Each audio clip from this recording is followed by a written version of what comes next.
ಗಲಾಟೆ ಆಗಿರೋದು ಎಷ್ಟೊತ್ತಿಗೆ ಅಂತ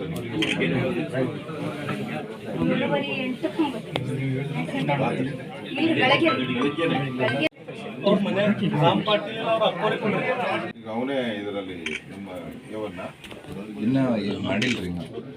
ಯಾರಂಬದು ಮಾಡಿಲ್ಲ ಯಾರಿಗೂ ಅರೆಸ್ಟ್ ಮಾಡಿಲ್ಲ ಸಾಬ್ರೆ ಯಾರು ಬುಕ್ ಮಾಡಿಲ್ಲ ಯಾರನ್ನ ಸಂಶಯ ಎದುರಲ್ಲಿ ನಡೆದಿರೋದು ಅದು ತಲವಾರ್ ಟೈಪ್ ಮಚ್ಚ ತರ ಇದೆ ಅದ್ರ ತಲೆ ಅದರಿಂದ ತಲೆ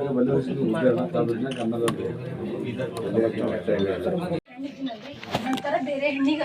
ಹಿಂಗ ಅನ್ಯಾಯ ಆಗ್ಬಾರ್ದ್ರಿ ಈ ಪಕ್ಷದ ಒಳಗ್ರಿ ಹಿಂಗ ಅನ್ಯಾಯ ಆಗ್ಬಾರ್ದು ಅದಕ್ಕೆ ನೀವು ಸಿಬಿಐ ತನಿಖೆ ಮಾಡ್ಬೇಕ್ರಿ ಅದಕ್ಕೆ ನ್ಯಾಯ ದೊರಕಿಸಿ ಕೊಡ್ಬೇಕ್ರಿ ನಂದೊಂದು ಅಲ್ಲೇ ಈಗ ಬರ್ತಾರೆ ಅವ್ರ ಎಸ್ ಪಿಗೆ ಅಲ್ಲೇ ಸ್ವಲ್ಪ ಜೋರಾಗಿ ಹೇಳಿ ಅವ್ರಿಗೆ ಇದನ್ನ ಇಮಿಡಿಯೇಟ್ ಆಗಿ ತನಿಖೆ ಆಗಿ ಅವ್ರನ್ನ ಯಾರು ಅಂತ ಅರೆಸ್ಟ್ ಮಾಡಬೇಕು ಸರಿಯಾದ ಅಪರಾಧಿಗಳನ್ನ ಅರೆಸ್ಟ್ ಮಾಡಬೇಕು ಅದನ್ನೆಲ್ಲ ಮಾಡೋಣ ಮಾಡ್ತಿದ್ದೆ ಅದಕ್ಕೋಸ್ಕರ ನಾವು ಬಂದೆ ಬೆಂಗಳೂರಿಂದ ಇದಕ್ಕೆ ಪಾರ್ಟಿಯಿಂದ ಬಂದಿದ್ದೀನಿ